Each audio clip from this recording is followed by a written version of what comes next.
Dobar dan, moje ime je Ana i profesorka sam 70. i 80. godina.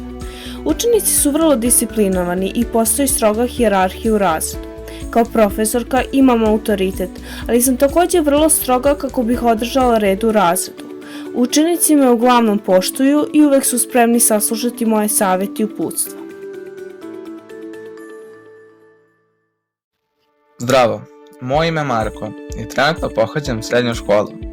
Najveći problem se odnosi na nedostatak opreme, najviše se oslanjam na knjige i na sveske. Mnogi profesori su vrlo strogi i nepristupačni, što stvara negativnu atmosferu u razredu. Učenici ih se često boje i takav problem u komunikaciji svima nama otežava rad i učenje.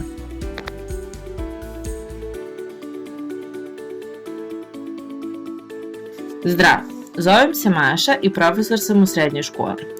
Danas je obrazovanje vrlo različito u odnosu na prošlost. Postoje mnogi inovativne metode učenja i koristimo različitu tehnologiju u učionici. Ona je vrlo korisna i omogućava nam da stvorimo zanimljivije nastavne aktivnosti. Ponekad, smatram da je važno držati ravnotežu i ne preterivati s korišćenjem tehnologije. Potrebno je izaći iz učionice i omogućiti učenicima da se uključe u praktične aktivnosti.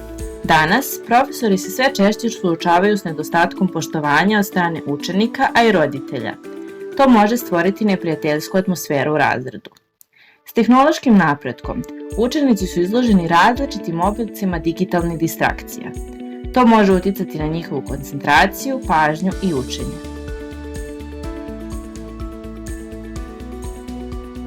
Zovem se Elena i trenutno sam u srednjoj školi.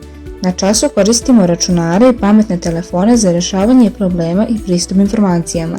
Mislim da imamo puno prednosti zbog toga, možemo brzo naći dodatne izvore koji nam pomažu da razumemo gradivo, ali također se osjećam kao da se previše oslanjamo na tehnologiju, a ponekad zaboravljamo na društvene i praktične veštine.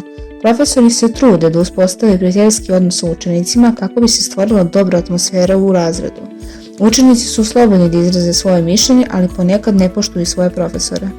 Promjena u obrazovanju nam je potrebna kako bi svi bili zadovoljni, a mi smo tu da je pokrenemo i uradimo sve što je do nas.